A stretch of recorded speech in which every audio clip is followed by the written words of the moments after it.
Aqui é uma proposta de 4 palestras consecutivas, 3 parábolas, e elas se encadeiam.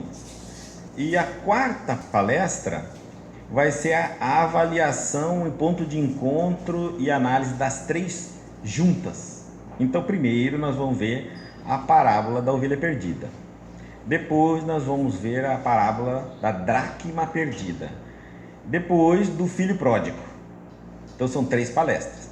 Na 4ª a gente vai fazer um resumão analítico dessas 3, em que pontos elas se igualam, aonde elas vão mostrar as diferenças.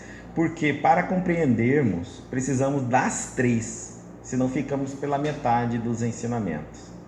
Então a parábola da ovelha perdida está no Evangelho de Mateus e de Lucas. No entanto, Mateus ele é muito resumido. Ele fica dentro da parábola e dá a impressão que está faltando alguma coisa ali, de fato explicar o que Lucas faz. Por que Jesus propõe essa parábola?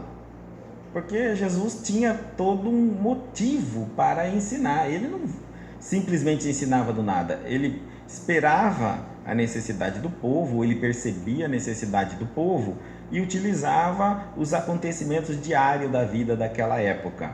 Encapsulava isso dentro de parábola, porque a parábola tem essa capacidade de você encapsular grandes e profundos conhecimentos, esperando a evolução do raciocínio humano conseguisse cada vez mais penetrar dentro dessas parábolas. Aliás, é uma técnica das mais primitivas e ninguém ultrapassou ainda até hoje. Se eu hoje quero falar algo muito profundo, que levaria milênios de anos para ser compreendido totalmente, mas tenho que dizer agora, então eu falo através de parábolas. Por quê? Porque a partir do momento que a pessoa vai aprendendo, vai desenvolvendo o raciocínio e vai lendo aquelas parábolas, ela vai enxergando coisas que antes ela não enxergava por falta de conhecimento intelectual, raciocínio, experiência. Então, as parábolas de Jesus, eu diria, são um arcabouço mágico, digamos assim, de conhecimento. E ainda tem muita coisa para se aprender ali dentro. Lucas, no capítulo 15, do versículo de 1 ao 7, daí quando chegar em casa, leiam novamente, né? Algumas diferenças de versões, como a gente fala, tem 56 tipos de traduções, apenas 2 espíritas, traduções espíritas, uma aprovada pela federação, as demais são diversas, outras religiões, denominações, há várias maneiras de falarem. O que nós tomamos sempre cuidado é manter fiel ao texto original, não importa interesses. O que algumas religiões fizeram ao traduzir a Bíblia foram modificando as traduções. É bom a gente lembrar que é difícil, a gente entende uma tradução. Por quê? Porque Jesus falava em aramaico, e o aramaico era uma língua muito simples. Eu não vou dizer nem uma língua, um dialeto, para nós entendermos. Quer dizer, a estrutura da linguagem era bem menor que a nossa. Então, uma única palavra tinha inúmeros significados. Seríamos como hoje nós tentássemos falar gíria, depois traduzir a gíria no idioma português. Ficaria assim muito complicado, porque uma palavrinha, velho, por exemplo, significa 1 milhão de coisas. Só, né, outros 1 milhões de coisas. É como se eu pegasse expressões, em determinado momento elas são conteúdos, em outros são respostas. Então nós entendemos que quando veio do dialeto, do aramaico, para uma língua tão estruturada quanto o português, realmente ficou uma coisa complicada, né? Porque uma única palavra poderia ter inúmeros significados. E aí então precisava da pessoa que fez os copistas, os tradutores hermeneutas, os exegetas, terem essa fidelidade, pelo menos dentro da história, da época, da cultura, terem buscado a tradução mais fiel possível, mas não se preocupando com a política religiosa, que não houve. Então foram inseridas palavras ali que estão fora do contexto, mas com uma ideia tendenciosa a puxar uma determinada crença. Então a tradução espírita, o Evangelho de Haroldo Dutra, a tradução da Bíblia, ele tentou ser o mais fiel possível ao texto. Algumas coisas eram faladas em grego, em outras eram, mas o grego também não é uma língua tão rica quanto o português. Aliás, nós temos um problema no nosso português, que é essa riqueza de vocabulário, né? Por exemplo, existem palavras, por exemplo, saudade, em português, que é muito difícil traduzir em alguns idiomas, até hoje. Então imagina que ninguém vai falar saudade em lugar algum, mas eu, lendo, ao traduzir para o português, teria que entender que aquele sentimento que ele estava relatando significa uma saudade, tá? Então é um pouco da sensibilidade do tradutor, e a gente sabe que isso acaba se perdendo porque há interesses humanos.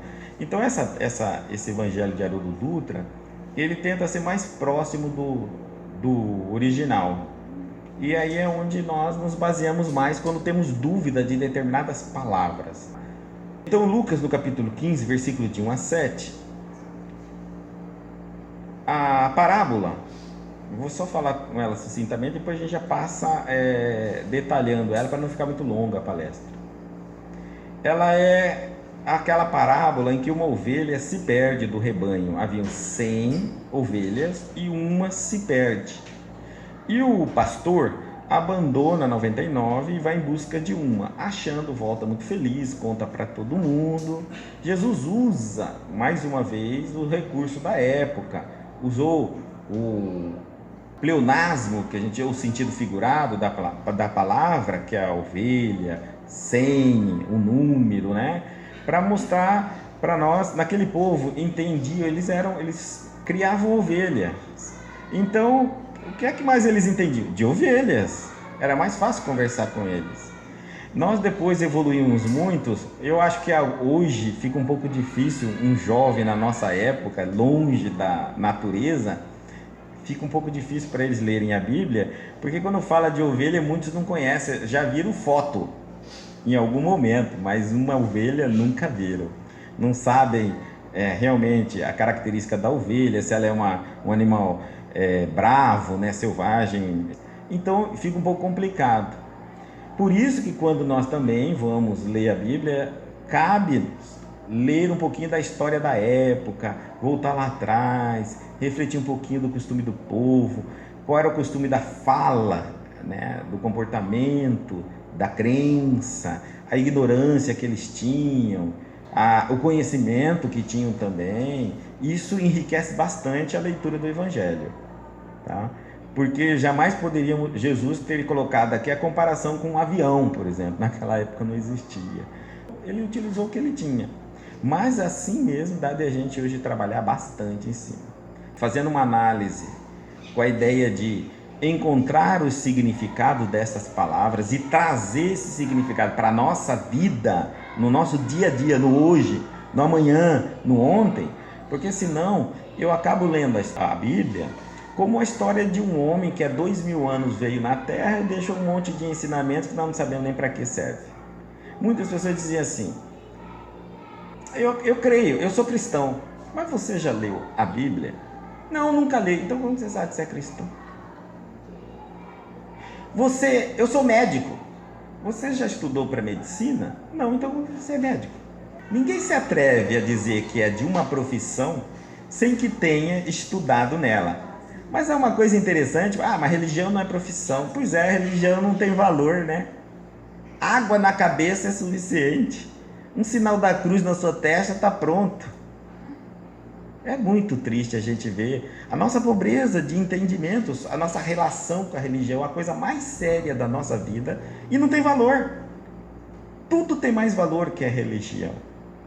A gente acredita, continuamos povos cegos e ignorantes, onde poucos dominam o conhecimento e controlam a massa. Saímos da política Ou saímos da religião para viver submissos à política, ou saímos da política para viver submissos à religião. Se eu quero um dia dizer que eu sou uma religião, eu tenho uma religião dentro de mim, pelo menos leia a Bíblia. Leia alguma coisa, né, que acima de você, na sua média inteligência. E você vai perceber o que eu estou falando, que seria impossível você ter uma religião dentro de você. Tá certo? É impossível. Agora, que você pode saber algumas coisinhas, é natural. Até o animal sabe algumas coisas, levada pelo instinto. Nós vamos ver isso aí na parábola. Uma ovelha não deve ser confundida com um mestre. O mestre é um mestre. Então nós precisamos ter humildade e dizer assim, qual é a minha relação com Deus? Em que profundidade eu tenho que chegar? Nós estamos no século 21, onde não dá mais para a gente ficar só na periferia da religião, enquanto nos aprofundamos em tantas outras coisas. Há tempo para tudo na vida, há tempo para aprofundar. A inteligência hoje nós temos, um jovem hoje de 14, 15, 16 anos, sabe muita coisa e conseguiria conhecer muita coisa da religião. Muita. Eu não estou falando de uma determinada religião, de qualquer religião. Quando você quiser tirar isso, de qualquer ensinamento de um mestre, de um avatar que teve sua terra, Buda, Krishna, Zoroastro, Jesus, qualquer um que você escolher, Maomé, Lao Tse, Confúcio, olha, não importa, né? Mas achar que tudo aquilo ou qualquer coisa daquilo já está aqui dentro, menos, né? É menos. Talvez estudaríamos uma vida inteira e não conseguiríamos aprender 10% do que eles conseguiram. Isso dedicando assim arduamente ali, tá? A visão desses homens eram tremendamente futuristas. Passam-se os milênios, mas ninguém derruba uma palavra e um ensinamento.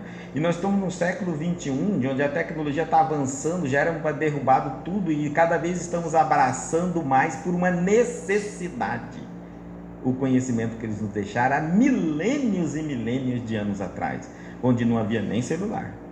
Então nós estamos aparentemente mais pobre, cada vez mais pobre, miserável de espiritualidade e rico de raciocínio e memória. Nem inteligência nós estamos. Nós não somos mais inteligentes que os povos de antigamente. Fizeram-se uma pesquisa, sabia? Nós temos mais memória, mas não temos inteligência. Nós temos mais raciocínio, mas não temos inteligência. O que é inteligência, Guto?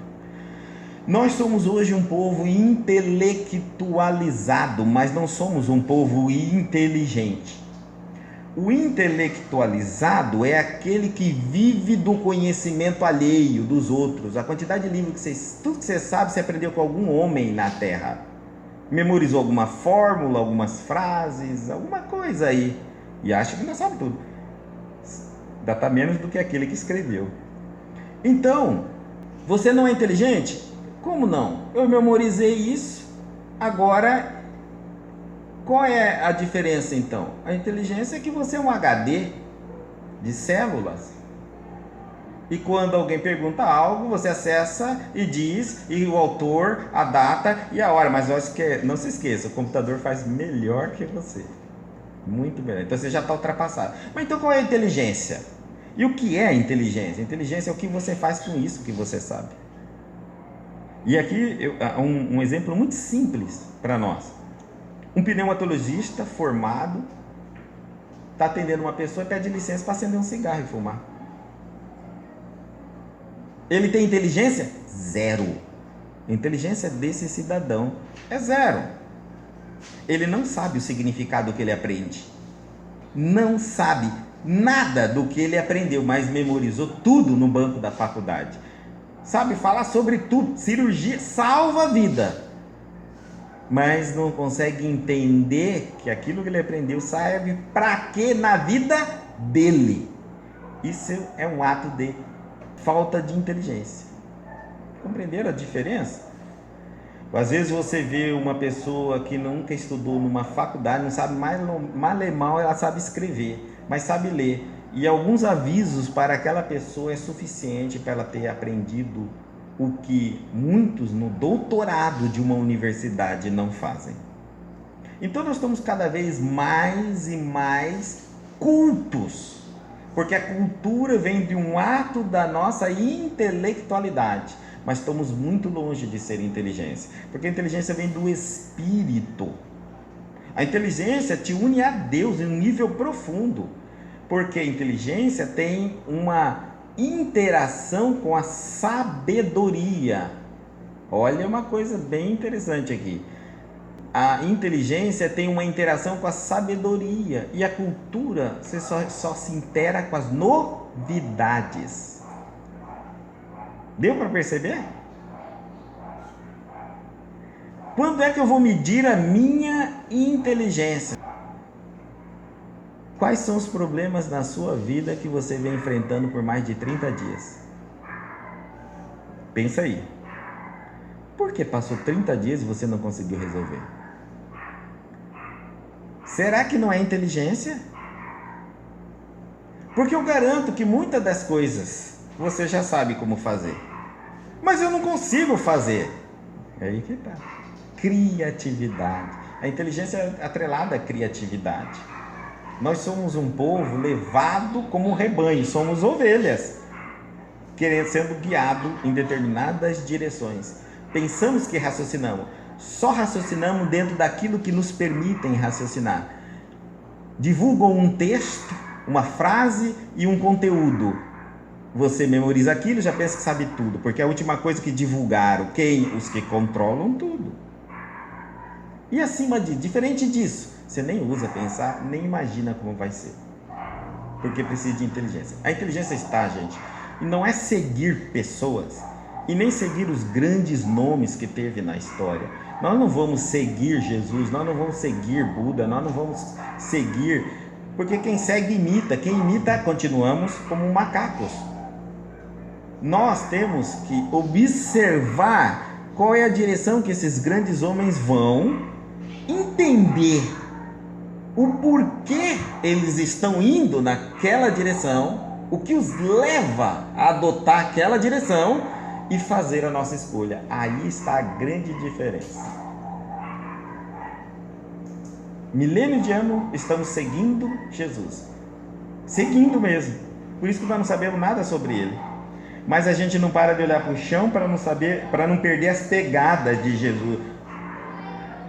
Já trocaram a pegada, aquela já não é nem de Jesus, já é do chimpanzé, e nós estamos ainda seguindo. Nós não conseguimos nem identificar as pegadas do nosso mestre. Então, a religião hoje é um chamado bem diferente do passado. A religião hoje é chamar-nos ao raciocínio e não à aceitação, ao castigo, sabe? À punição, ao medo. Você tem que aceitar, se não aceitar, você vai para o inferno. Não. Estamos tirando tudo isso. Os espíritos estão nos cobrando elementos de reflexão, raciocínio. Medite, analisa, passe por cima, supere os limites colocados pela religião tradicional. Por isso o espiritismo ele é uma maneira diferente de religião. Então aqui nós estamos na parábola. Estavam próximo a ele todos os cobradores de impostos e os desencaminhados a ouvi-los. Cobradores de impostos e desencaminhados. Os cobradores de impostos naquela época eram os mal vistos pela sociedade judaica, porque eram os próprios judeus que iam no Império Romano. Existia uma cota, o governo, o Império Romano tinha uma cota a arrecadar, por exemplo, com a Judéia. Ele dizia assim: por tantos habitantes que existem na Judéia, eu prevejo arrecadar tantos milhões.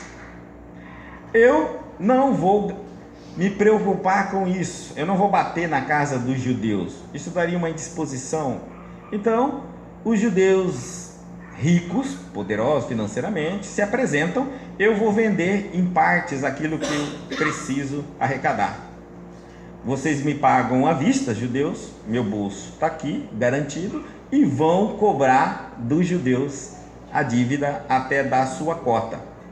Lógico que no meio disso já entrou o intermediário aí, então ele vai cobrar o quê? Do judeu? Juros. E o governo romano dizia assim: Quando o judeu falar, mas eu compro aqui 10% da sua cota aí, você vai ficar só com 90%. Compro 10%. E o que me garante que eu vou cobrar um judeu, meu irmão, ele vai me pagar? Não, aí nesse caso a lei romana garante e nós vamos prendê-lo, nós somos que estamos por trás, você falará em nome de Roma.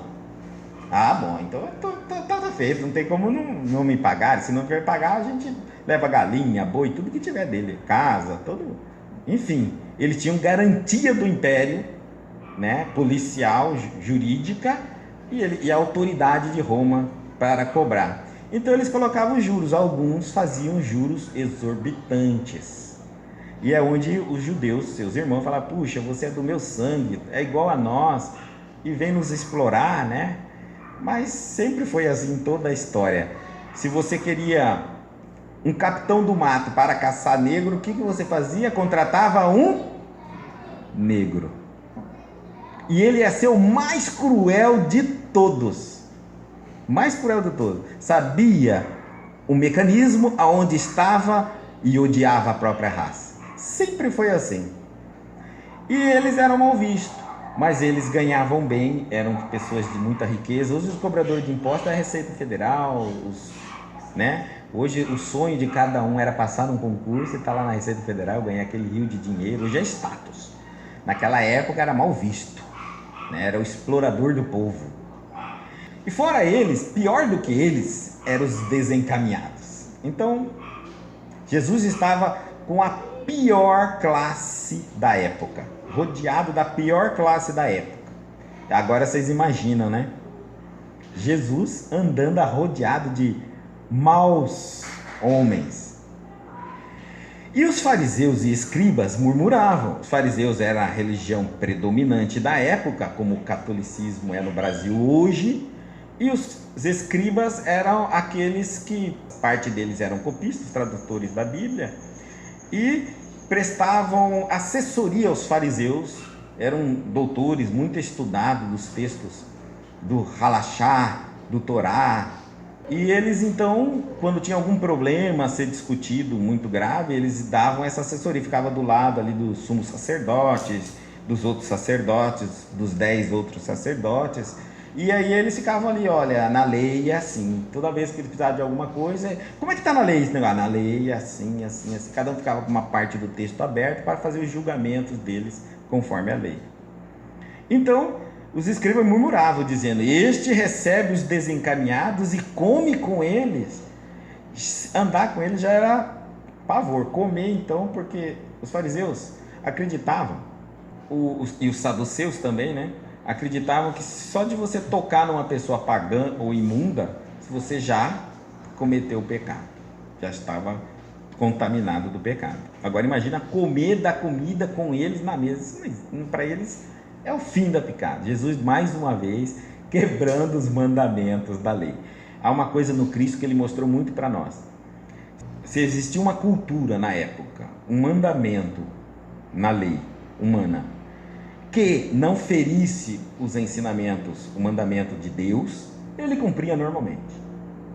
Ele ia no casamento, ele ia, enfim, para ele não tinha problema, nenhum lugar ele frequentava. Agora, se o mandamento da lei contrariasse os ensinamentos de Deus, ele descumpria literalmente e enfrentava todas as consequências. Ele jamais colocava a lei dos homens acima da lei de Deus. Tá? Ele não era político nesse caso, ele era uma pessoa muito sincera. Olha, isso aqui está errado e o pai não autoriza a fazer isso. Você vai pagar o preço que for necessário, mas não faça. Se nós fôssemos assim, não existiria guerra. Já pararam para perceber? Qual soldado mataria um outro que ele diria assim, olha, a lei está dizendo que eu posso matar, mas Deus, a lei de Deus diz que ninguém pode tirar a vida de ninguém. Acabou. Mas o homem colocou a lei e a lei prevalece as leis de Deus. Por exemplo, eu posso chegar aqui e dizer, aborto é permitido, e todo mundo vai fazer. E disse-lhe então essa parábola, dizendo, então, olha, por isso é que Jesus vai usar dessas 3 parábolas, para mostrar ao povo que às vezes os últimos precisam também das chances. Mas isso não é um ensinamento só. Quando a gente vai lá em Lucas, capítulo 5, versículo 32, Ele já tinha falado por que ele tomou essa atitude. Eu não vim chamar o justo, mas sim os pecadores ao arrependimento, não ao remorso. Há uma diferença entre remorso e arrependimento. Remorso é culpa, paralisa você, pesa, você chora, tudo, mas não adianta nada. Uma vida de remorso é uma vida jogada fora. Arrependimento é diferente de remorso. Arrependimento é quando eu percebo a culpa, entendo onde errei e tomo atitude para corrigir. Eu limpo da minha história, dali para diante, o ato que eu fiz. Eu corrijo isso. Então arrependimento é a tomada de consciência e o ato reparatório conjunto. E remorso é só a percepção da sua consciência: errei, agora eu vou ficar me punindo, chorando, procurando algum sofrimento para justificar a Deus o meu pagamento, porque a gente ainda acredita que sofrer é resgatar erros. Não é mesmo, tá? Mas não é um ensinamento só de Jesus. No Bhagavad Gita, Krishna já nos dá um dos ensinamentos. É uma outra religião védica, antiguíssima, uma das primeiras religiões do mundo. E ali Krishna diz assim: sempre que há declínio da virtude e predominância do vício, encarno-me. Olha que interessante, quando a gente vê que a reencarnação é uma coisa muito antiga, muito antiga mesmo, né? A religião mais antiga da humanidade fala sobre a reencarnação. Que coisa, né?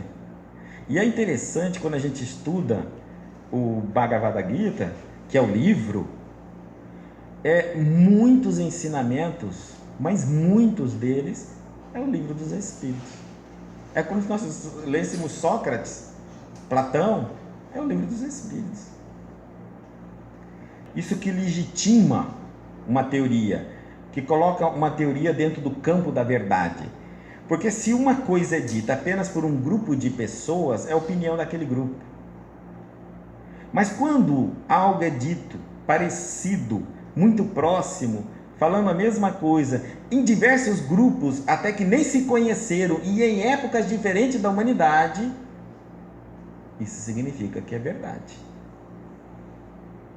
E aí então, no versículo 4 diz assim, aí ele vai entrar com a parábola para explicar isso. Há uma coisa que a gente precisa entender também, que como os grandes missionários, os espíritos mais evoluídos, quando reencarnam na Terra, a tendência dele é andar com as pessoas que mais necessitam de auxílio moral.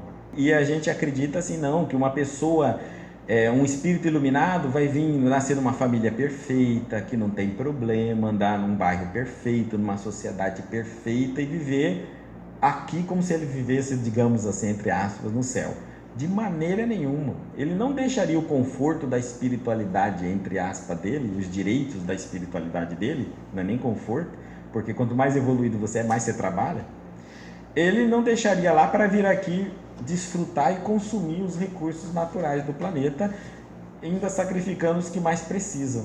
É como se um aluno tivesse no doutorado, fosse lá na sala do primeiro ano colegial e ainda ocupasse uma cadeira para não ter nada o que aprender e ainda viver do lado dos professores, só sendo, né, massageado, seu ego muito bom, você sabe tudo, lógico que sabe tudo, você é doutor.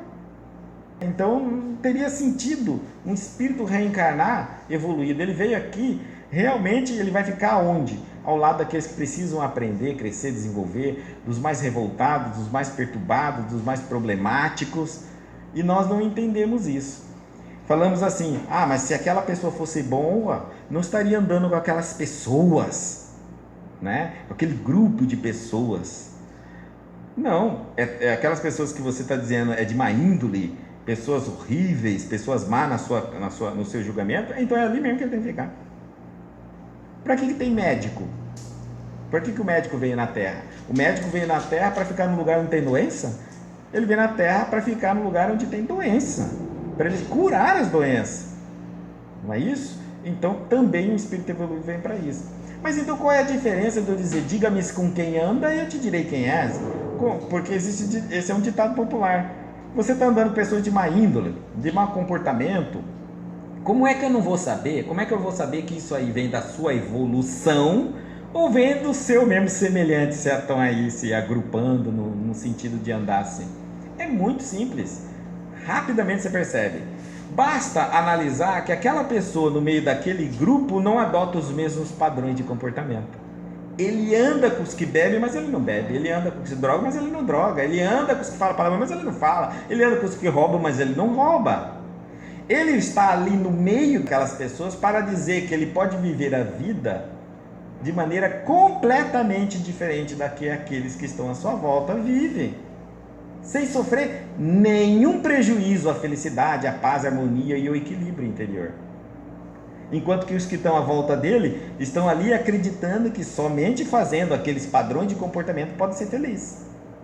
Agora, quando você se aproxima do grupo e se contamina com o grupo, começa a adotar os padrões do grupo, então você não está ali por ser um evoluído, está ali porque é um igual aos outros. É isso mesmo. A ideia é simples. O bem se aproxima dos espíritos não evoluídos não para imitar o comportamento, nem para copiar aquilo que eles estão fazendo errado. Ele vai ali para mostrar como fazer o certo. Então, quando eu faço aquela história de eu faço isso de errado porque fulano também faz, porque doutor, a maioria também faz, todo mundo faz, sempre fez, você é mais um dos que. Porque senão você seria o diferente, onde todo mundo te diria, por que você não faz isso? Todo mundo faz. Pois é, mas é que eu não sou todo mundo. Mas qualquer um faz. É, mas eu não sou qualquer um. Mas sempre foi feito. Pois é, até mim. É isso que acontecia, né? Até Jesus a coisa era diferente. De Jesus em diante a coisa mudou. Que homem, ele vai dizer assim, que homem dentre vós, tendo 100 ovelhas, 100 é um total, né? 100%, um número. Mas ele colocou, tendo 100% das ovelhas, ovelhas somos nós. E tendo perdido uma, ficaria só com 99, não deixa as 99 no deserto e sai atrás da perdida até que a ache. Naquela época, a ovelha era um animal que valia dinheiro, como hoje é gado. Tá? Então, ele está comparando aqui um prejuízo financeiro do povo. Olha, você tem 100 ovelhas, quando você perde uma, você faz de conta que não viu nada e segue adiante, ou você para e vai atrás da sua ovelha porque você vai perder dinheiro. É carne, você vai deixar de vender e ou de consumir. Então ninguém faria isso, porque dói no bolso. E ele está fazendo uma comparação com o amor divino. Essa parábola aqui mostra para nós que não existe inferno, pena eterna. Que uma pessoa cometa um erro, se desvia do caminho, 99 serão deixadas para resgatar aquela única. Então, perdão para todos. O homem aqui é o pastor. Agora nós vamos entender. Jesus sempre falou que ele era o pastor. Lá em João, capítulo 10, versículo 1, ele diz assim, eu sou o bom pastor. O bom pastor dá a sua vida pelas ovelhas, mostrando essa comparação figurada conosco. Somos ovelha e ele é o pastor. Por que a ovelha? Porque era um animal dócil. A ovelha, ela é um animal muito dócil. Ela tem uma coisa de memorizar a voz do pastor. Você pode unir 2 rebanhos no mesmo local. E quando vier o pastor de um, ele grita, tem uma maneira dele gritar. As ovelhas dele vão para um canto. As outras não vão, se afastam, saem até correndo. Há uma coisa muito interessante nisso deles. Então ele diz assim, João 10, 14, ele diz, eu sou o bom pastor e conheço as minhas ovelhas e das minhas sou conhecido como uma ovelha. Também mostrando para nós assim, ó. As minhas ovelhas, eu conheço cada um dos cristãos. Mas também está dizendo aqui que os cristãos o conhecem. Será que é verdade? Será que eu conheço Jesus? Ou eu sei o que todo mundo diz que ele é? Ou eu tenho um conhecimento particular meu? Aqui então ele está dizendo assim, que os das minhas sabem quem é ele. Será que nós sabemos quem é ele? Será que se o Cristo viesse hoje, eu saberia identificá-lo? Já pararam para pensar? De que forma eu mediria um homem que, se é ou não o Messias, o Cristo? Que conhecimento, que testes eu faria? Como eu mediria isso? E é por isso que milhões e milhões de pessoas estão indo em direções, em rebanhos cada vez gigantescos, em direções às vezes bastante complicadas, porque existem inúmeras religiões sérias, mas existem religiões franchise. E parece incrível que as franchises arrecadam mais do que as sérias, porque prometem mais. O que? Coisas materiais, que é o que nós mais queremos. Por quê? Porque somos ovelhas. As ovelhas, elas querem as coisas do campo. E o que é o campo? O mundo material, a terra, a vida. Se um pastor chegar e falar assim, ó, ovelha, falar num diálogo um pouquinho melhor, elas não entendem. Mas se ele falar, água, vai beber, tá? Sol, comida, fazer barulho. E então, enquanto elas estão trocando por comida, alimento, proteção, elas se sentem abastecidas, atendidas, acolhidas. Nada espiritual, porque elas não vão entender nada disso. Não há conhecimento suficiente. Então é mais fácil dizer para você, eu vou pagar seu cartão, Deus vai pagar seu cartão de crédito. Ah, você já entendeu. Tenho certeza, me pergunta 2, 3 vezes. Vai te dar o esposo, a esposa, os filhos que você não tem, né? O emprego que você precisa. Vai te dar a casa, aquela mansão, lá nos Estados Unidos. Ah, você já entendeu. Agora você fala de coisas espirituais, você vai falar, não estou entendendo nada o que você está falando. Não estou entendendo nada. Entendeu? Então, nós somos essas ovelhas. O Cristo faz o chamado e ele está dizendo, eu sou um bom pastor, conheça as minhas ovelhas. Eu sei quais estão, em que nível elas estão, quais têm as dificuldades de me ouvir, quais já podem me ouvir, em quais eu posso aprofundar. E tem uma coisa também nas ovelhas interessante. Mesmo que tenha o pastor, tem uma que comanda. A ovelha que comanda também. Se ele cativar aquela, onde ele vai e ela for, as outras vão atrás também. E nós não somos meio estilo rebanho, já perceberam? Né? A moda falou, pintar o cabelo de azul, todo mundo de azul. Ai, daquele que não pintar o cabelo de azul. Todo mundo vai olhar para ele e vai dizer, olha aí. Ah, mas é feio demais. Sempre teve o cabelo de outra cor que não fosse o azul, nunca era feio. Mas a partir daquele instante, todo mundo que não pintar o cabelo de azul é feio. Mas feio, antiquado, horrível. Já pararam para perceber? Então nós temos que acompanhar isso. Acompanhar quem? Outras ovelhas. Tá? E esse é o chamado efeito rebanho que nós fazemos. João 10,16 diz assim, ainda tenho outras ovelhas que não são deste aprisco. Olha a chamada bem clara do Cristo. Há outras ovelhas que não estão aqui. Há outras ovelhas que não pertencem ao pastor Cristo, que não estão com Cristo.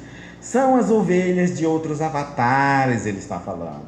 As ovelhas de Buda, as ovelhas de Zoroastro, as ovelhas de Krishna, as ovelhas de Maomé, outras ovelhas que não estão nesse, são todas ovelhas, estão por enquanto com outros pastores cuidando dela, mas ele já vai dizer o futuro.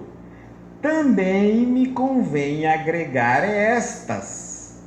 Vamos nos agregar num único chamado, e elas ouvirão minha voz. Mesmo conhecendo a voz dos seus avatares, elas ainda ouvirão a voz do Cristo. E haverá um rebanho e um pastor. E nós estamos vendo a unificação. Não é que vai desaparecer as religiões. Vai haver várias religiões, mas o fundo do ensinamento, a base das religiões, serão a mesma. Então o mestre será o Cristo. Pode ser um Cristo ainda com um entendimento budista? Sem problema.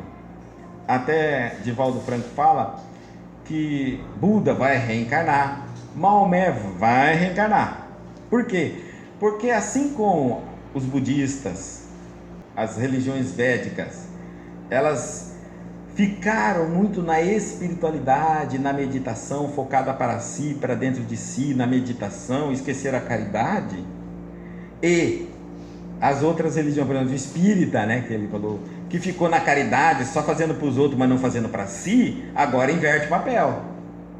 Tá? Agora os espíritas passam a incorporar a meditação, que não faz, a reflexão, a sabedoria espiritual, e os budistas vêm fazer caridade e ajudar o próximo. Sair dos monastérios, daquela coisinha de andar tudo igual, e vem na praça, no povo, levantar o caído, ajudar, né? Porque de todos os avatares que vieram na Terra, o mais perfeito foi Jesus. Podem ler a história de todos. Foi o único que deixou tudo para ir ao povo no meio da multidão, como qualquer um, sem poder nenhum, prometer algo futurista, e passou pelo sofrimento que ele passou, sem arredar o pé dos seus ensinamentos. Os demais, todos tiveram uma vida tranquila após ser recebido pelo povo. Jesus foi o refutado, excluído mesmo. E segundo os espíritos, ele é o governador do nosso planeta, para nós termos uma ideia. E o verbo se fez carne e habitou-se entre nós. No princípio era o verbo, e o verbo estava com Deus. Quando você pega o livro de João, o Evangelho de João, você vai, desde o primeiro capítulo, primeiro versículo, vai falar quem é Jesus. Ali nós vamos ver a hierarquia espiritual do Cristo. Fantástico.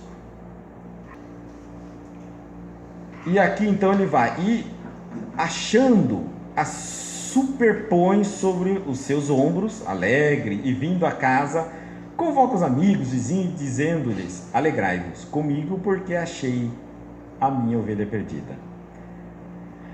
Bom, nós vamos entender o seguinte: quem não fica alegre quando acha alguma coisa que perdeu? E tem muita importância. Agora nós precisamos lembrar que existem formas de recuperar.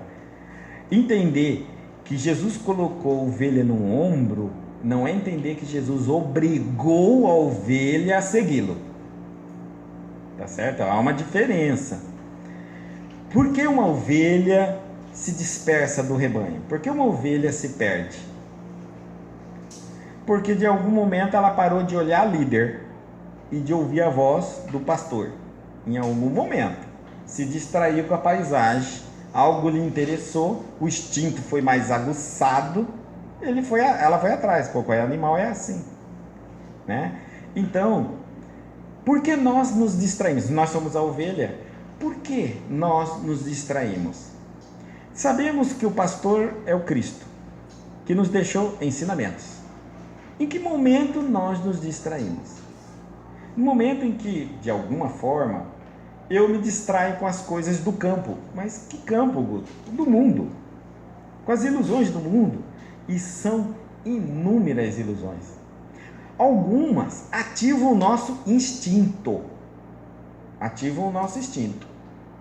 E aí, quando o instinto é ativado, eu vou medir quanto eu sou material e quanto eu sou espiritualizado. Quando o meu instinto é mais forte que o meu conceito espiritual, eu sou mais materializado. Quando o meu conceito espiritual é mais forte, sobrepõe sobre o meu instinto, eu sou mais espiritualizado. É o que deve fazer o homem, distanciar da natureza animal para se tornar cada vez mais hominal. Nós viemos do reino animal para o reino hominal, mas ainda não estamos totalmente hominalizados. Nós estamos parte animalizados. São os instintos, são as sensações, são as emoções. Agora vem o raciocínio, a inteligência, a criatividade, a espiritualidade e os sentimentos, que é diferente das emoções. Então, nesse momento, nós ainda não somos totalmente homens. Estamos parte animalizada. Para a gente saber disso, é quando vem aquele instinto que nos sobrepõe o nosso conhecimento. Então, eu prefiro ceder ao meu instinto do que usar a minha inteligência e dizer, espera aí um pouquinho. Aqui nessa casa é um ser humano. Quem manda é o lado humano. O animal tem que obedecer. É submeter o animal à obediência, como a gente faz em casa. Você cria um cachorro, o que você faz com qualquer animal que você cria na sua casa? Primeiro, submeter ele à sua obediência. Então, a primeira coisa que você tem que fazer na sua casa mental é submeter o animal que existe dentro de você, essa parte instintiva sua, na sua obediência. Você é o dono, senhor do seu lar, do seu coração, da sua casa mental. E aí, então, aqui a ovelha, de algum momento, ela se perde. Um dos princípios foi ilusões, chamados do mundo. Vai ver, quando se vê, o rebanho já foi, a turma já foi e ela ficou. No início parece que é bom, depois passa o tempo, começa a vir os assaltos que a gente fala, né? Que são aqueles vazios existenciais, tristeza, melancolia, a fraqueza espiritual começa a abater o corpo. Chega final de semana, eu não quero nem ver o final de semana. Por quê? Porque o final de semana é um momento que eu paro de pensar na rotina do trabalho. E aí vem tudo quem eu sou, porque eu estou aqui. Eu começo a pensar em um monte de coisa. Na vida, menos no o que eu tenho que fazer, o que eu tenho. Não tenho mais nada o que fazer. E aí, às vezes, eu estou dentro da minha família. Pior ainda, às vezes o problema é com a família. Então vem as lamúrias, o martírio, as músicas sertanejas, aquela coisa, aquele chororô. E aí vem as violências dentro do lar, o consumo de álcool excessivo. Tudo isso para tentar fugir daquilo que nós temos aqui dentro. A falta. Nós somos carentes de amor divino. A humanidade pode nos amar, nos idolatrar, querer ser nós, mas a gente não se satisfaz, porque nós somos espíritos, não somos personalidade, não somos esse corpo. Então, por isso que os grandes ídolos da humanidade morrem de overdose. Uma multidão de gente querendo só tocar no homem. Quem não queria ser isso? É amado, é desejado, é invejado. Não adianta nada. É sozinho, é vazio, é triste, é melancólico, vai para a fuga das drogas. É esse vazio, essa coisa esquisita que a gente sente, porque estamos fracos espiritualmente e cada vez mais fracos. E aí a gente vai tentando lotar nosso final de semana com tudo que a gente pode e aquela sensação não passa, aí essa sensação às vezes aumenta, vai até para metade da semana para ela passar. Bom, está faltando o amor divino, encontrar esse Deus dentro de nós, não fora de nós, dentro de nós. Fazer essas meditações, essa análise da minha vida, buscar conceitos espirituais, da visão espiritual da vida, do porquê você está aqui, o que é que você veio, de onde você veio, para onde você vai. Usar a inteligência. Você pode ter o curso, o nível superior que você quiser, mas você não consegue responder para você de onde você veio antes de ser você mesmo. Para onde você vai? O que você veio fazer aqui?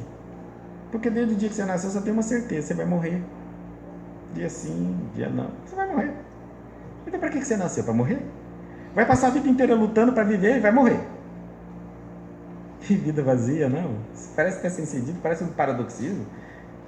Parece que alguém nos criou sabendo que íamos morrer.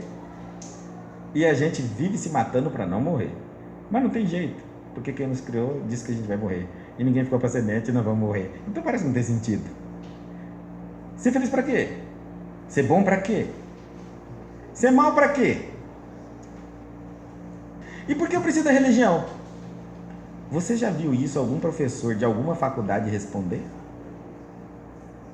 Você já viu na faculdade algum conhecimento da religião? Não tem. Você já viu na faculdade alguém falar sobre família? Reencarnação? Espiritualidade? É isso. Por isso que você precisa da cadeira da escola chamada religião. A religião é uma escola. É uma das técnicas milhares que existe. Mais de 10.000 denominações religiosas só cristã. Um banco desse pode ser o teu. Um banco desse. A gente precisa aprender a raciocinar da forma espiritualizada. Críticos, apontando, cobrando, colocando, assim como nós vamos só transformar a política quando também nos intelectualizarmos na política, né? No mundo e tudo mais. Não adianta ficar de fora, tá? Não adianta. A gente tem que entrar, mas mexer, movimentar. Outra forma é quando eu me contamino com as coisas. Eu não estava cutucando, fuçando algum outro local naquela minha caminhada, mas de alguma maneira eu fui experimentar alguma coisa e ali acabei ficando. Me distraí no processo. Outra é quando eu paro de ouvir a voz do mestre. Essa voz íntima lá na sua consciência. Quando você parar de ouvir ela, e não adianta dizer que nós não temos, todos nós temos, sem exceção. Agora que você vai fazer a coisa, aquela vozinha fala, tá errado. Não faz. Não é certo. Aí vem seu ego e diz, não, como não é certo? Passei a semana inteira trabalhando, me mato que nem um condenado, nessa vida não tem direito de nada. E os meus direitos onde estão? Aí vem aquela vozinha na consciência e fala, você não tem direito de nada. Você só veio nesse mundo para evoluir. Que direito tanto você quer? Eu tenho direito de viver a vida, de gostar dos prazeres da vida, né? Que prazer. E você precisa disso para quê? Se o Jesus diz, meu reino não é deste mundo, por que o teu é deste? E se você diz que é cristão, você está querendo encontrar esse rei quando? Enquanto você quiser ficar eleito neste mundo, está longe do mundo do Cristo. Ele diz assim, eu vou primeiro e lá vos preparei uma morada. Você não vai querer morar na morada que Cristo preparou? Porque ele diz, meu reino não é desse mundo. Aí seu ego fala, mas imagina, isso é futuro. Isso é futuro, sabe lá, nem está provado. Ai. Eu vou falar uma coisa para você, falar com ego é a pior coisa que existe, ainda mais se estudou um pouquinho, se mais ou menos estudou. Alguma coisinha é a pior coisa que você tem que falar com o pseudo-sábio. É porque ele bate nas teses assim, não está provado. E daí?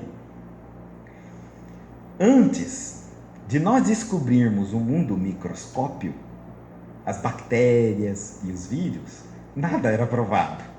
No entanto, a humanidade morria de doença do mesmo jeito.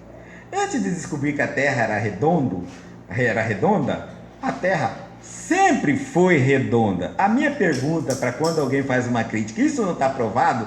E a partir de quando que a prova humana torna algo verdadeiro?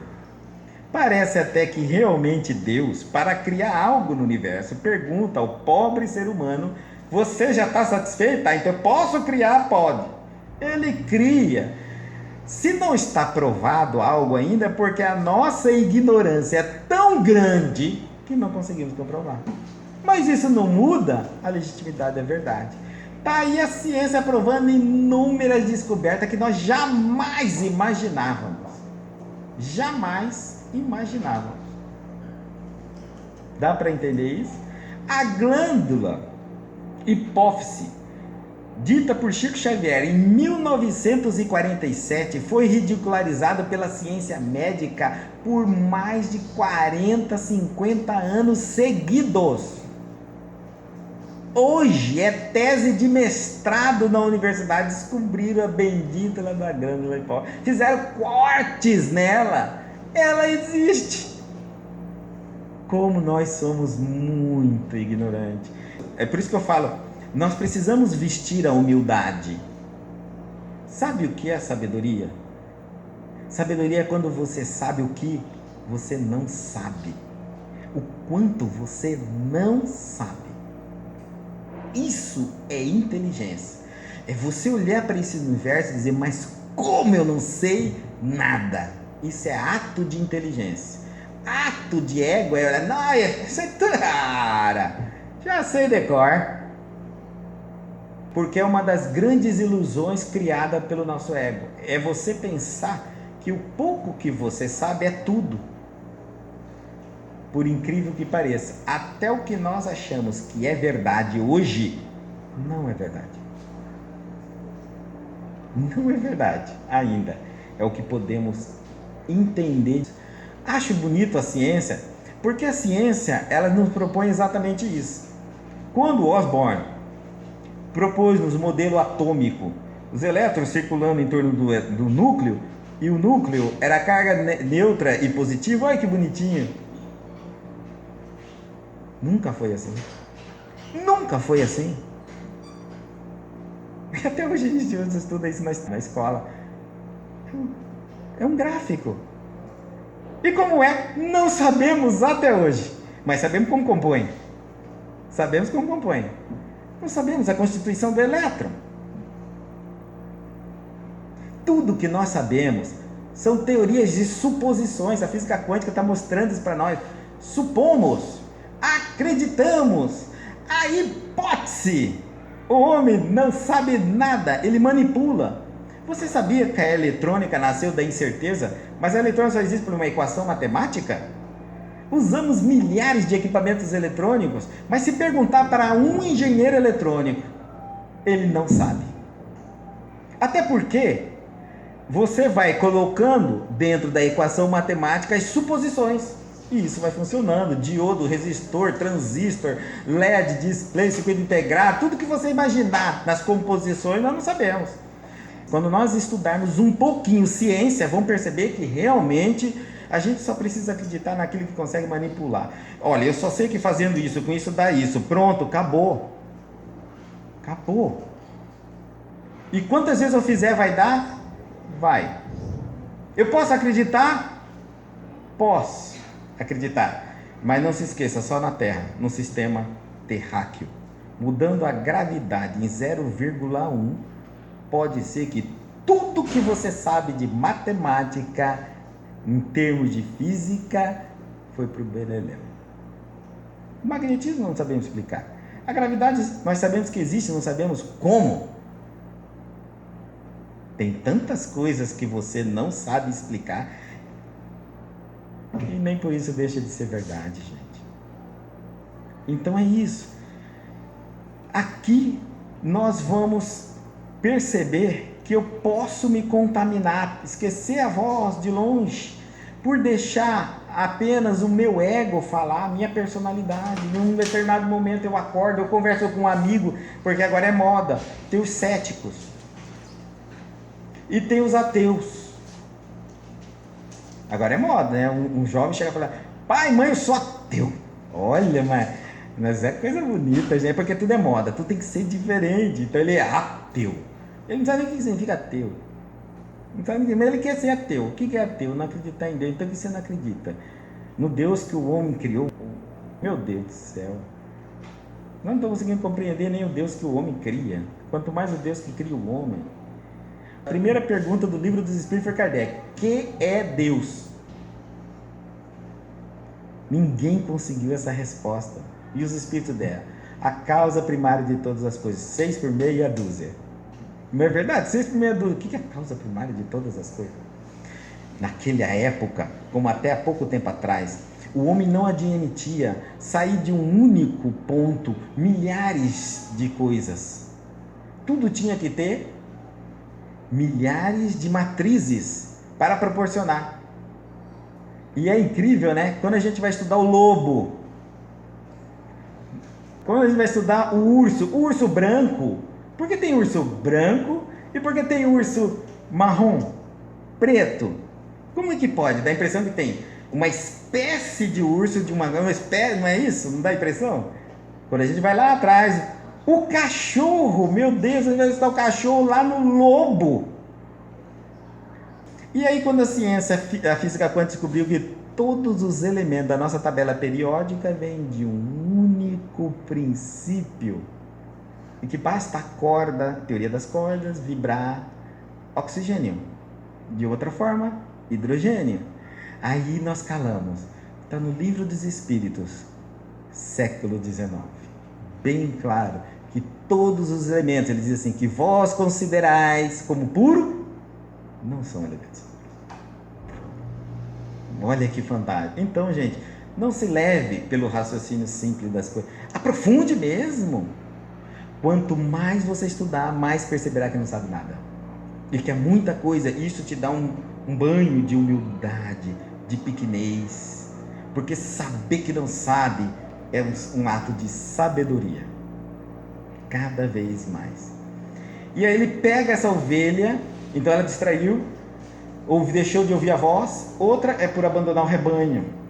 Nós temos rebanho, não adianta, nós somos assim, convivemos em sociedade. Esse rebanho pode ser família, se você estiver falando de genética, e também pode ser grupos. Você pode estar num rebanho evangélico, num rebanho católico religioso, você pode ter rebanho profissional, você pode ter rebanho social. Agora, nós temos que ter cuidado com os hábitos do rebanho. Se você é de uma espécie, uma ovelha, ela tem o seu habitat, ela tem sua alimentação, ela tem um clima, ela tem uma necessidade para ser bem tratada. Se ela não é tratada daquela forma, alguma coisa acontece, vai padecer a espécie dela. Nós também somos assim. Nossa espécie é espiritual, nós não somos corpos, não somos acidentes genéticos, não estamos aqui por acaso, não somos aglomeração de moléculas, não deixaremos de existir depois daqui, já existimos antes daqui, então nós somos espíritos. Agora, como espírito, na minha natureza, eu tenho minhas necessidades espirituais, mas eu estou na Terra, ainda tem agora mais necessidades materiais. Mas se tirar a necessidade material, sobra espiritual. Você percebe que a espiritual você nunca perde, aonde quer que você vá, você só ganha mais necessidades. Quando você esquecer de trabalhar a espiritual e ficar só na material, você vai ter problemas, doenças emocionais, espirituais, uma série de problemas que vem de um espírito não alimentado, mas de um corpo perfeitamente sadio. Um corpo que pode olhar e dizer, mas eu tenho tudo, eu não passo fome, não passo necessidade financeira, casei, tenho filhos, tenho emprego, tenho tudo. E por que eu sou assim? Por que você é assim? Porque você esqueceu de uma parte nesse tudo. Isso que você pensa que é tudo é 0,1%. 99,9% você é espírito. Nós somos espíritos. E estamos começando a aprender isso. Estamos começando. Esqueceu? O que acontece? Você começa a cair. Por isso que nós estamos com uma imagem aqui de Jesus pegando a ovelha lá embaixo, num despenhadeiro, num abismo de paixões, vícios, defeitos, mau hábitos, que vem da nossa sociedade humana. Vem da nossa educação. E aí ele convida o Cristo, não é Jesus de 2000 anos, o Cristo interno dentro de cada um de nós, esse potencial divino que está adormecido em nós, adormecido pela nossa cultura humana.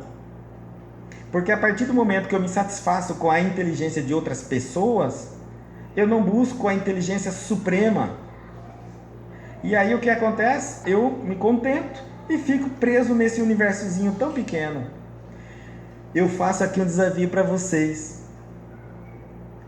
Da onde vocês acham que vieram ao conhecimento daqueles monges que moram lá no monastério, completamente recluso da sociedade, que não tem internet, não tem celular, não tem nada?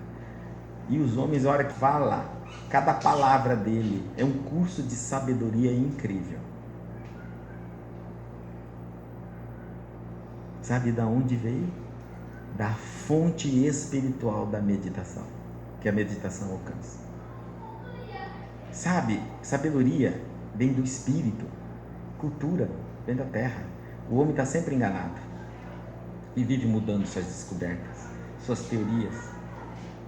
Mas aquele monge de 3.000 anos atrás, não mudou o que falou. Que não tinha nada que nós temos hoje. Por isso que eu falei que hoje nós sabemos muito, mas muito menos do que antigamente. Temos muito menos sabedoria, temos muito menos inteligência e temos muita intelectualidade, muita informação para não sabermos para quê, para nada. Para nada. Nós usamos o touchscreen e não conseguimos compreender como funciona o magnetismo das mãos, dos dedos na tela. Porque nós só descobrimos isso. Isso aí é um achado da física quântica, tá? O touchscreen graças à física quântica. E aí ele convida a ovelha, venha comigo.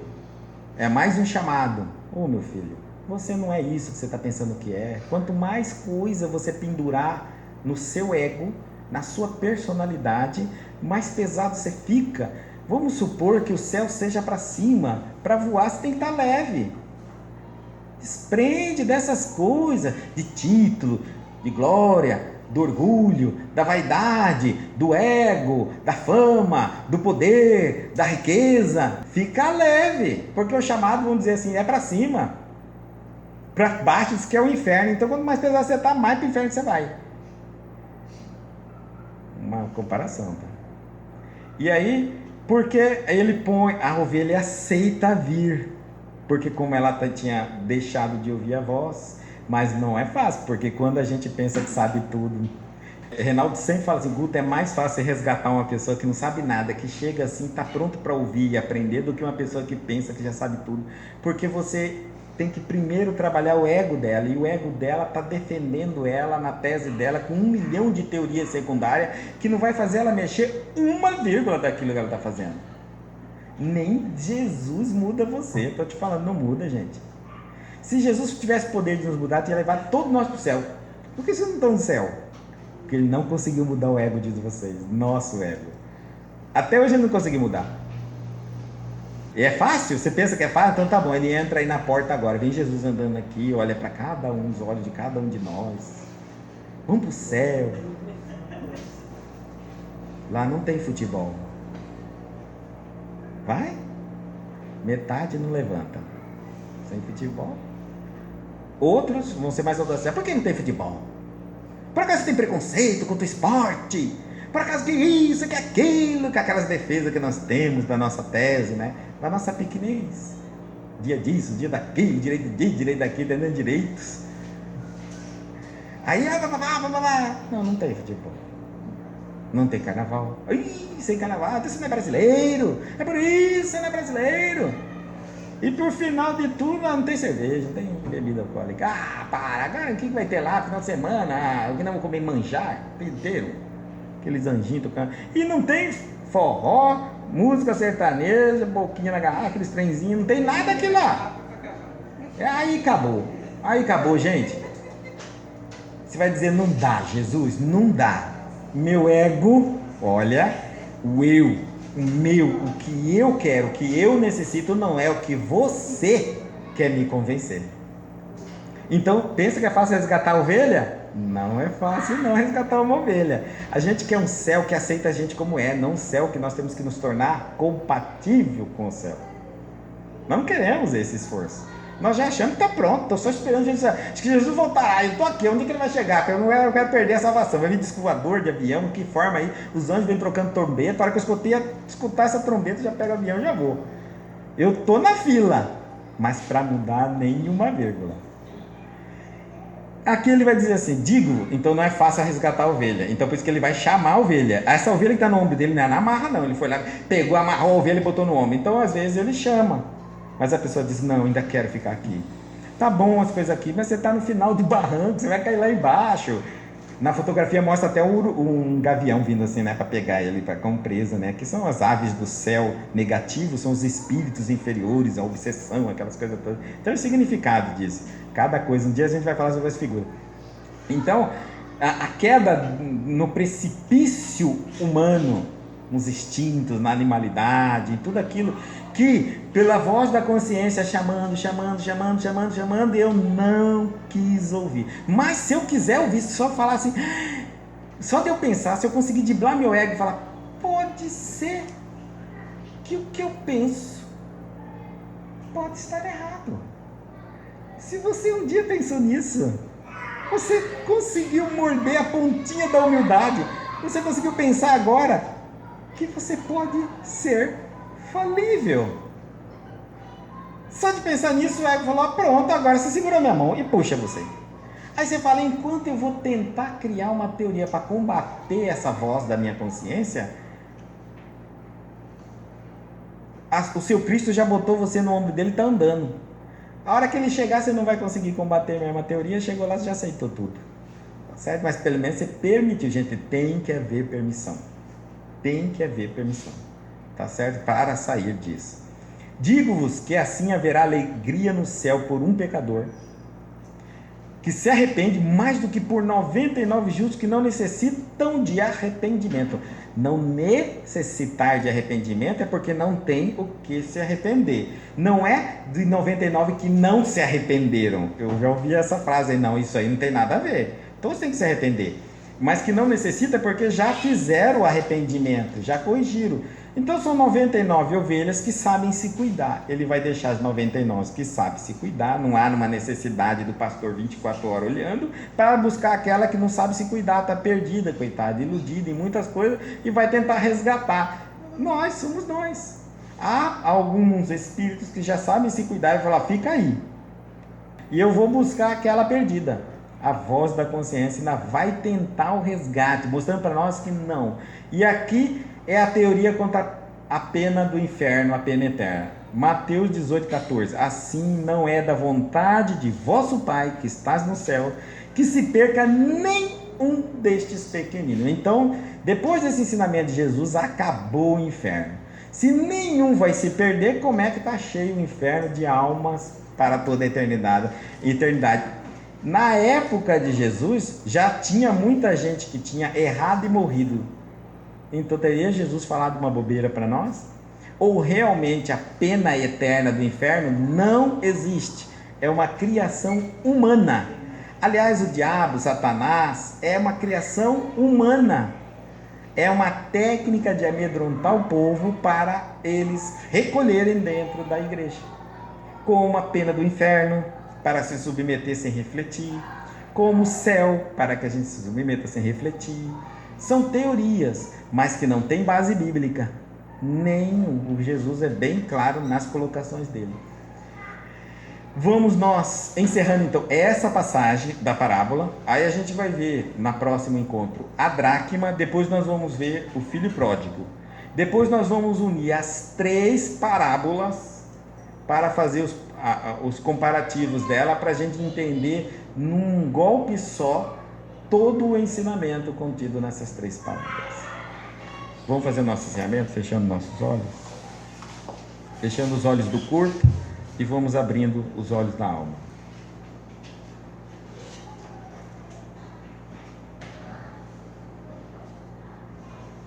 Altíssimo Pai eterno, eterno em poder, eterno em justiça e eterno em bondade, memorável Mestre,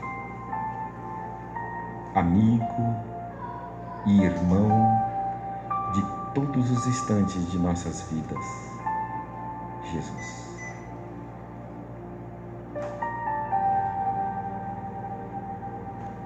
Estamos em um momento de dúvidas.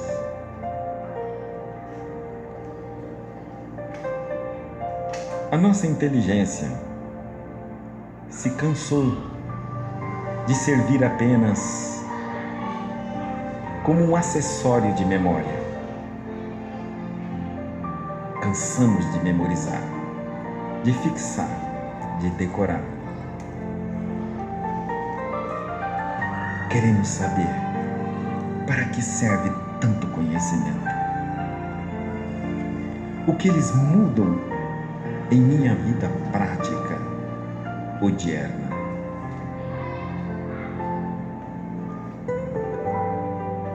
Não quero mais correr tanto atrás das novidades para anestesiar a minha consciência da falta da profundidade.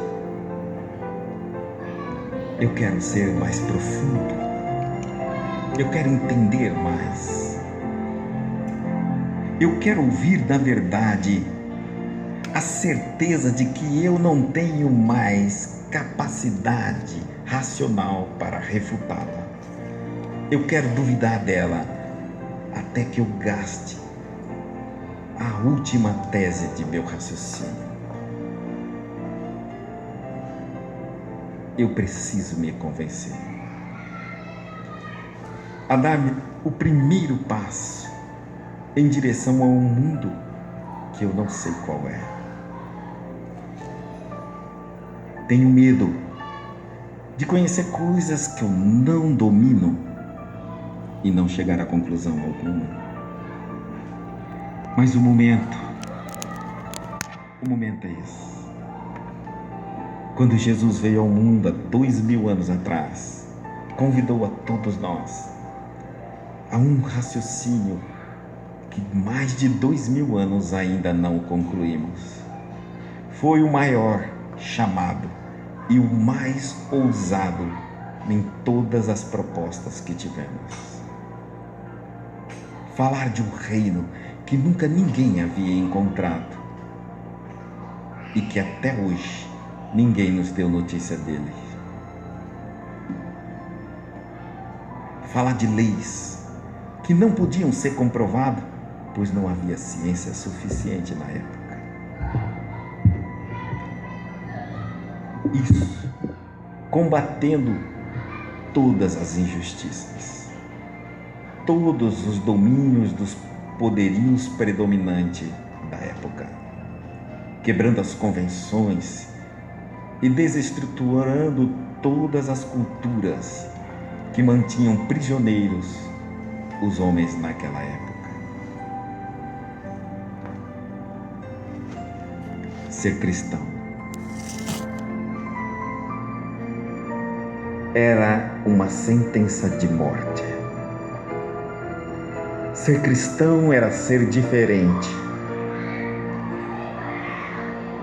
Quando um jovem chegava em sua família e dizia: pai, mãe, sou cristão, era um choro.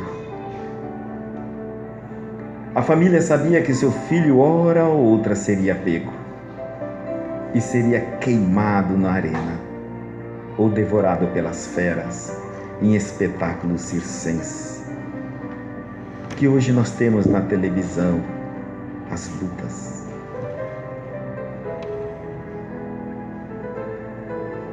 Era a despedida da vida quando diziam: vamos seguir Jesus.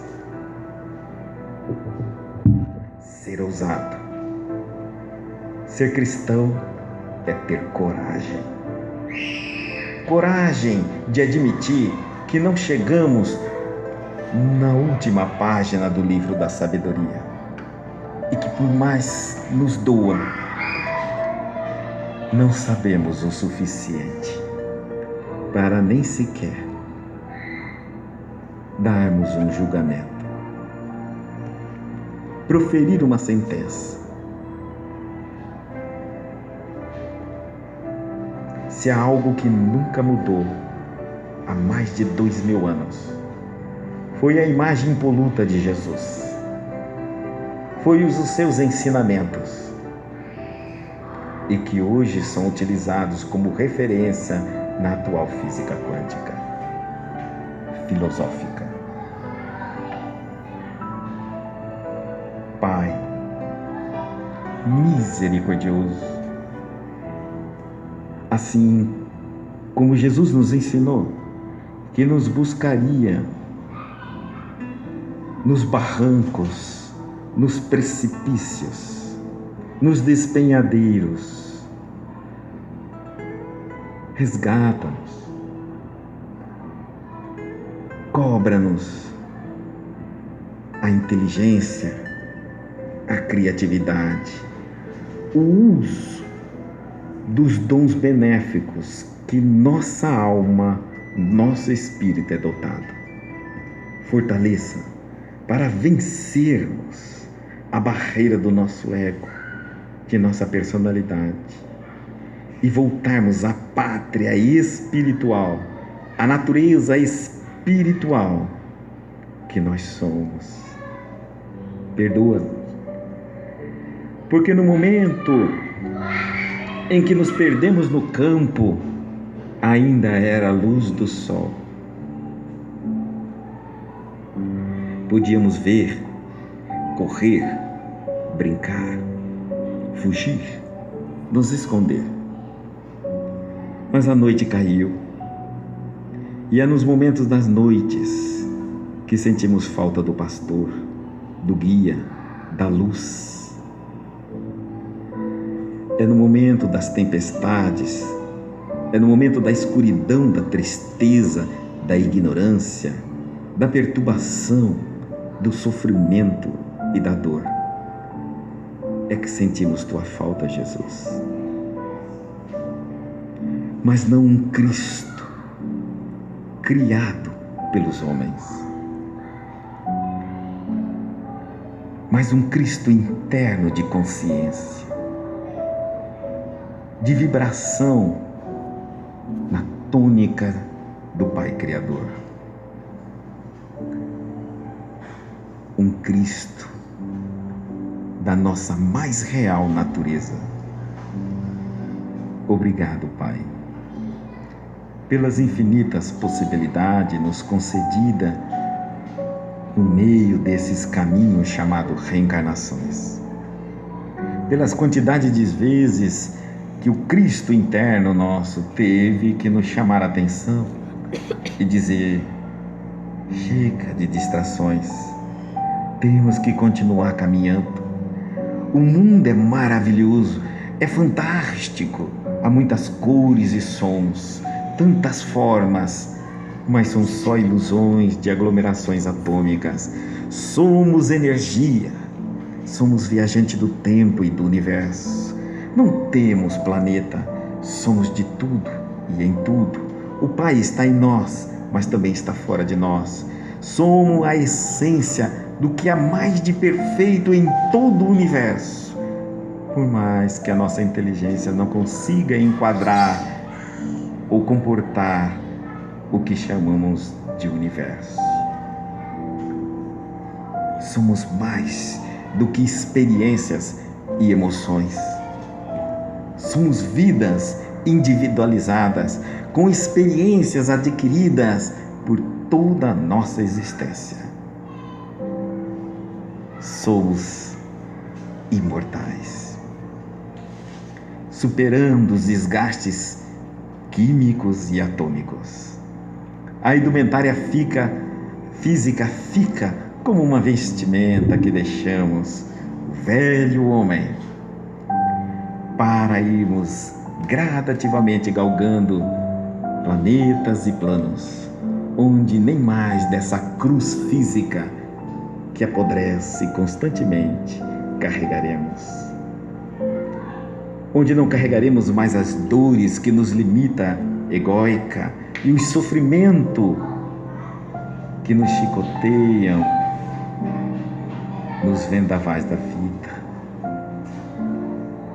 Obrigado, Senhor, porque tudo que nos fazes e tudo que existe culmina para o nosso progresso, para o nosso melhor, o que não significa necessariamente que é o que nós queremos de melhor.